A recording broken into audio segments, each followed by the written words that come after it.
Hello, guys. My name is Desmond, and I welcome you to my lesson for today, where we will be looking at your mathematics. So, ladies and gentlemen, please do allow me to say it is very much important that I say it is very, very much important because what I'm about to say is massively, massively, massively, massively.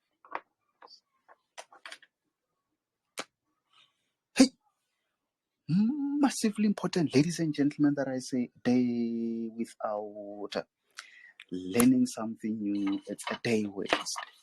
Lindiwe, by so saying, honorable member, please do make sure that by the end of each and every lesson that I conduct, you learn something new.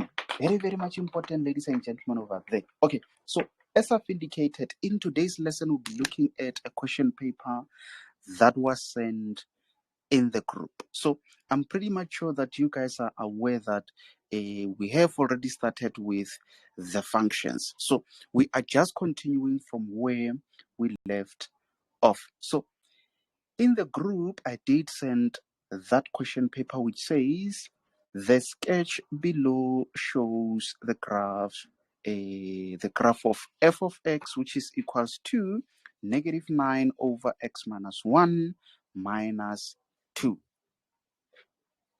And there's a sentence there which says A is the point of intersection of the asymptotes of f. So now let's try to redraw that. Remember, guys, I've always been saying that when you sketch a Cartesian plane, at all the times you start with what we call a Cartesian plane. What is a Cartesian plane? A Cartesian plane has got these two axes. The vertical one, it is called the y-axis, and the horizontal one, it is called the x-axis. And at that point where they meet, it is called the origin, which is 0 there. O for 0 and O for the name being the origin. So that means from that point going upwards is positive values, and then from that point going down, you are having negative y values. So that means from there towards the right, you'll have positive x values, and then towards the left, negative x values. So here comes a question. If you remember from our very first lesson where, let me quickly do this.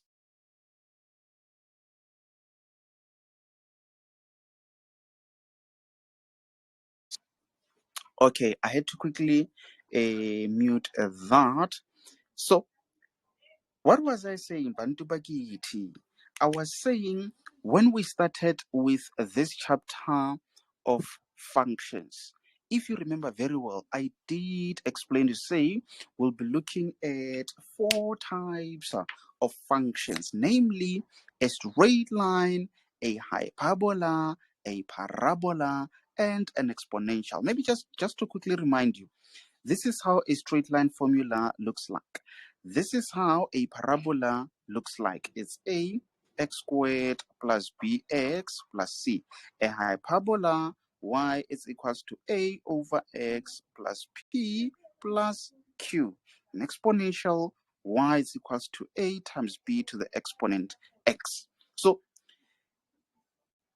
I think I did explain to say, for you to be able to solve any type of a problem, you need to understand the type of a math problem that you're dealing with. Okay, in this case, are we dealing with a straight line? Is it a parabola? Is it a hyperbola? Is it an exponential? What type of a function is that? Anyone who can tell?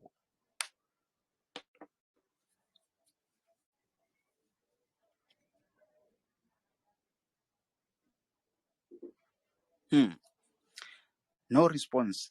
Is it because maybe the message is still delivering or you guys forgot? Remember, in all of my lessons, if you got the question and you've got no idea, a comment to say no idea so that I know you got the message, but you've got no idea. Someone is saying hyperbola. Yes, it is a hyperbola because of the format of that function. So that means it's load shedding for straight line, load shedding for a parabola, load shedding for exponential. Then you think of everything that I've taught you under hyperbola. So we know that under hyperbola, we have what we call asymptotes. What are the asymptotes? If you remember, I said asymptotes are those two dotted or dashed lines, the vertical dash and also the horizontal dash. Can someone please remember to mute their mics? So just make sure to have your mics muted. So if you remember, guys, they just said this is point A, which is the intersection of the asymptotes.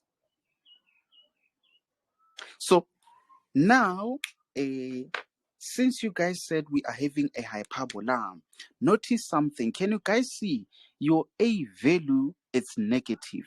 And we know very well that when we have a negative A value, it means a it means our hyperbola, it's going to be let's see, if A is negative, hyperbola, it's in the second and the fourth quadrant. But if our A is positive, it's going to be in the first and the third. So that is why this function, it is there and also there.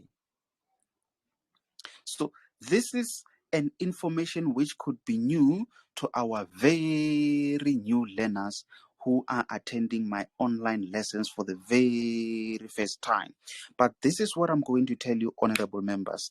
I've got lessons recorded and posted. What you need to do is just to catch up on those. And as you catch up, you might develop some questions that were not asked in those lessons. Then on my next lesson, you can ask those questions. Vuiswa, have you got a question, honorable member? Yes, I have a question. I was going to ask, when you're counting the quadrants, like where do you start? Like do you start from like the bottom one and then say that's 1, 2, Oh 3, yes, 4? makes sense. Makes sense. So you always start in this quarter. So this is a quarter number one. The word quadrant, it has to remind you of a quarter. So on a Cartesian plane, we always have four quarters. This is quarter number one, this is quarter number two, this is quarter number three, this is quarter number four. At all the times, this is the first quadrant, second quadrant, third and fourth quadrant. So for you to know the quadrant when it comes to a hyperbola, what guides you, it is the dotted lines. It is the dotted lines and not the solid lines of the axis. So can you see this is in the fourth quadrant of a dotted line, and this is in the second quadrant of a dotted line. So maybe let me quickly give you a very quick background. But are you answered, honorable member? Vuiswa. I think Vuiswa is answered, but let me quickly explain something to you. If you have that and you have a hyperbola there and there, and you don't see those dotted lines, this is where I was saying, know that those dotted lines are actually hidden inside this solid line. The dotted lines are always there. Also, this one is there inside that. The moment you see them, it is because this hyperbola has shifted. So if it has shifted upwards, that means the dotted line, it is now going to be exposed and it's going to be above. So if it is shifted upwards and also maybe to the left, that's where you will also see the dotted line on the left side. So it's more like you this hyperbola which had the dotted lines within those two axes, it is now being shifted. You can either shift it to the left and also upwards, or to the left, upwards or downwards, whichever direction. How do you know if it has been shifted? These are the two values that tells you by how much it has shifted. So you know that if here you have a negative value, it means it shifted to the right. If it has a negative value, it means it has shifted to the right. But this one, if it's positive or negative, as it is. So that is why this dotted line, Vuiswa, you can see there it's negative value. So that means it has been shifted to the right by 1 unit. And then this one, it means it has shifted downwards by a negative 2 units. Negative means down, positive means upwards. So it's more like already we know that the coordinates of A is actually where x is 1, and then that is negative 2. I'm not sure if it makes sense, guys. Do you guys understand what I'm trying to explain there? Or am I confusing you with that one? Can you please explain again? I couldn't hear that. One page, what did you say that side? Busisiwe, did you say you understand?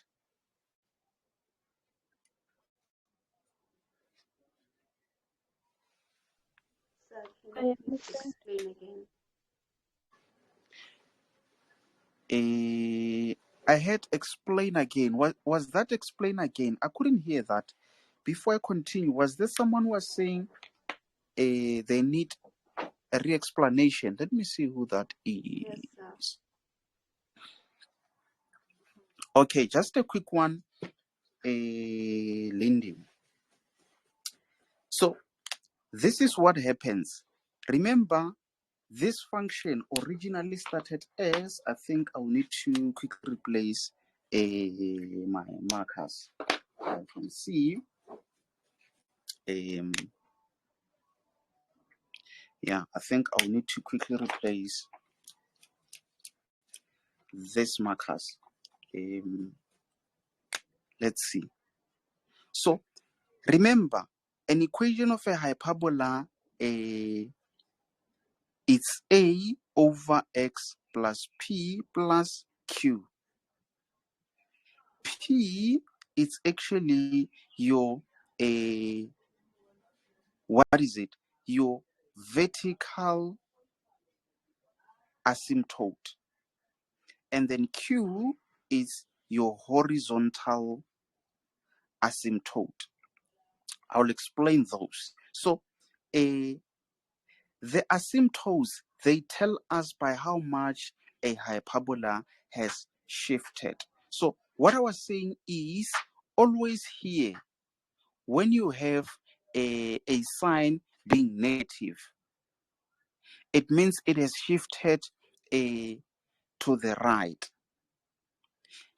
If it was positive here, that would mean it has shifted to the left. What always reminds you is that broken line. So now, that means this broken line, which is the asymptote, it cuts x at where x is 1. So this value is next to 1. It will always remind you that this is the vertical asymptote. But when it comes to this one, you take it exactly as it is with its sign. So that sign of negative 2, it means it has shifted downwards by negative 2 units. So when you sketch a hyperbola, you start with the asymptotes, and then later, that's when you can draw that shape. That is why I firstly started with those asymptotes.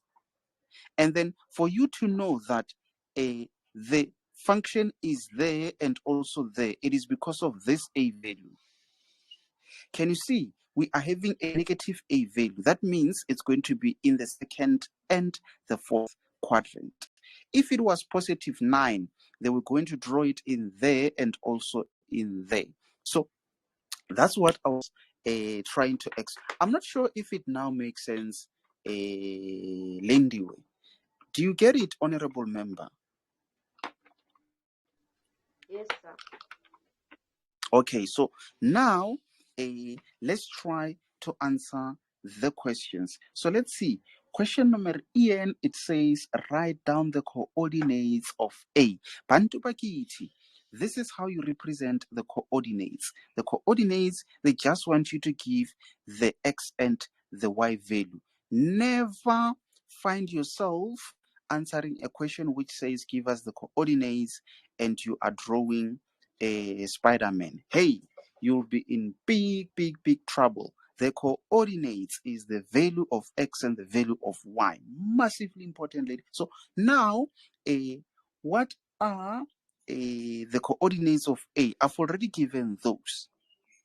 The coordinates of A is actually that point over there. What is the X value there? Is it not 1?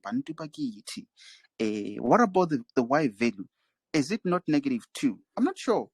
Do you guys not agree with me on that one, Bantu Bakiti? Agree.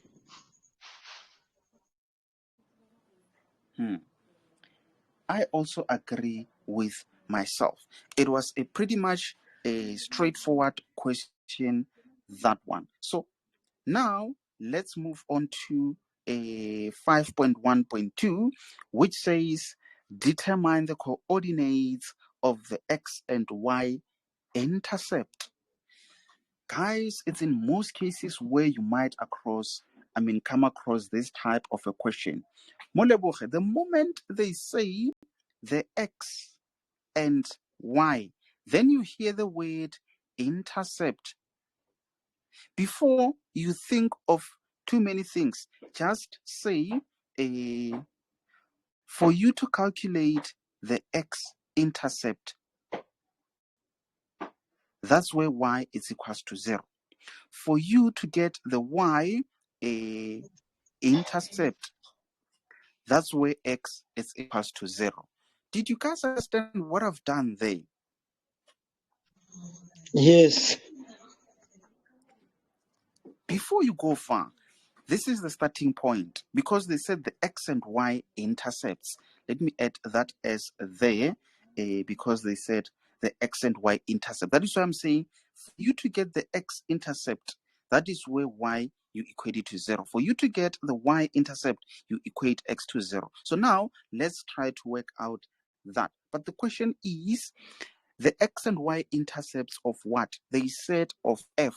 So that means you are going to be using the equation of F. So what is the equation of F? It is that one there, which is Y is equals to -9 over X minus 1 minus 2. Remember, guys, this letter F, it simply means that a function belongs to Uncle Mafranco, F for Franco. So we just know that this F of X, in simple terms, it simply means Y. They just had to use F so that they call this function F.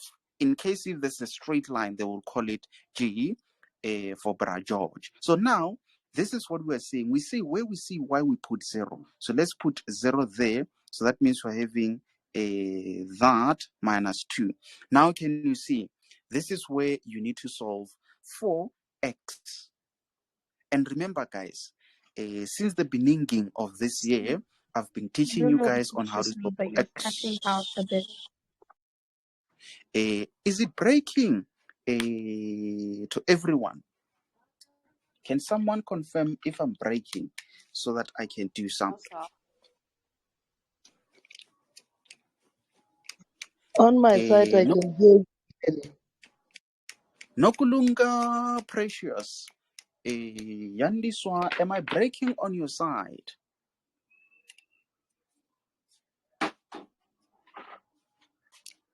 Okay. Voiswa, as always, in case if it's breaking, you can just leave and then come back. It might happen that maybe the network is okay on my side, and you might be okay. So let's see. Obviously, what you can do here is to take that 2 to the other side. It becomes positive 2, negative 9 over x minus 1. Then you just cross multiply. So that means you are having 2 into x minus 1, which is equals to negative 9. Then this is where you do that by that, that by that. What are you having? You have 2x minus 1. Minus 2, because you're saying that by that. Then it's equals to negative 9. You can take this to the other side. It becomes negative 9. It changes the sign, is plus 2. So you still have 2x. What is this thing, guys? Is it negative 6, 7, 8, 9? No, I think it's negative 7. Is it not negative 7? Then it means for you to solve for x, you're going to have negative 7 over 2. Are you also getting this as the x value? Yes, sir. Hey, Moleboge, Yes, are you sir. sure you did that calculation, honorable member? I did it. I got a negative 7.2, which is 3 which is negative 3.5. I got the same thing. Hey, when I go say, I'm going to take, okay, negative, okay. So now, because of the space, I'm just going to remove this part of the calculation and write the final answer. So that means this value that we got, which says x is equals to negative 7 over 2, I will explain that shortly. So let's move on to this side. Here, where we see x, we put 0. So that means we're having y, which is equals to negative 9 over 0 minus 1 minus. Then to calculate that is easy. What is the answer there? I think we're 7. having positive 9. No, positive 9 minus that, then is 7. Yes. I agree with that one. So now, what does it mean? It means on this function of f, the x value, it is that, and the y value, it is that, where it cuts the x and the y axis. So can somebody tell me what is that value there and what is that value there? Anyone who can guess?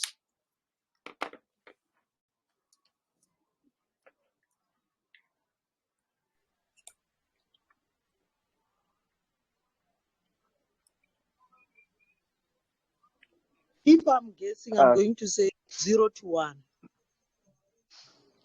And The then y axis. again, And then I'm going to say it's 0 to negative 1. 0 to negative 1. Hey, okay, let me say this. That means this graph of f, that point, it is the one which is negative 7 over 2. And then this one, it is the one which is 7. So that's actually what we have done there on that calculation. I'm not sure if you guys understand what these final answers. So when they say the x and the y intercepts, they're just saying where this graph of f touches the x and the y axis. It touches x there and y there. It doesn't touch on this side. That is why I ignore that side and focus on those two. I'm not sure if it now makes sense, honorable members.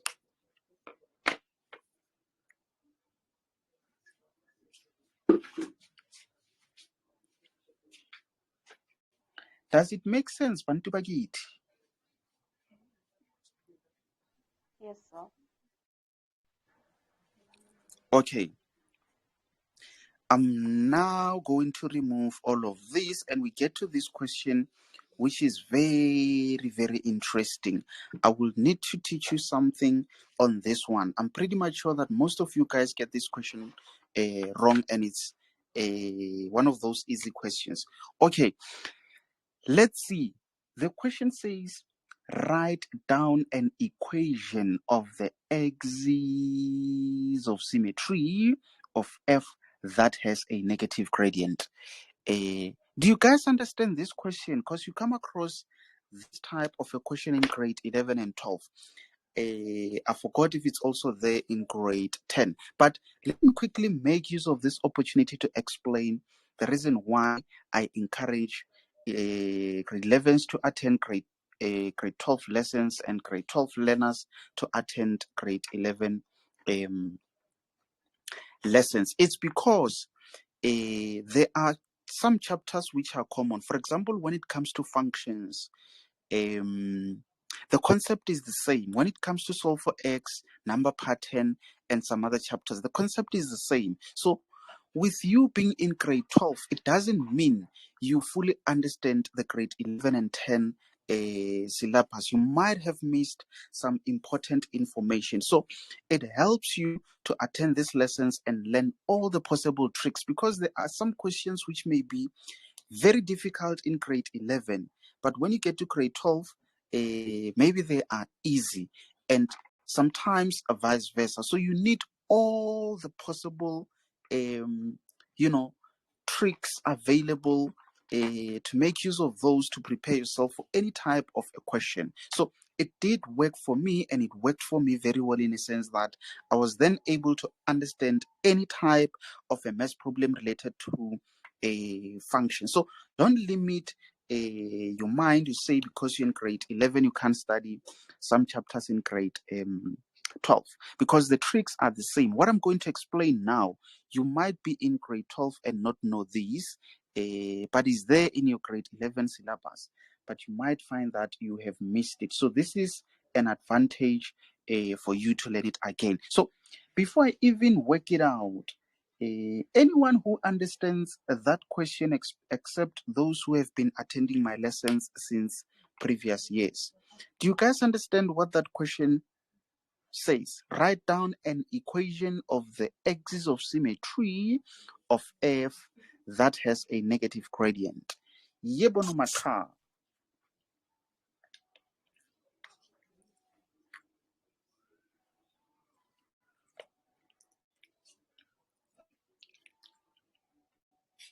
Yebo noma cha?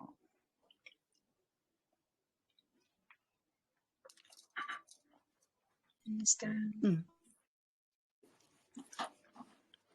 Vuyiswa, was that a yebo or noma cha? I couldn't hear that. Oh, cha. Okay. I'm well aware that it's a very tricky question, especially that they've used too many terms in. Okay, let's keep it simple.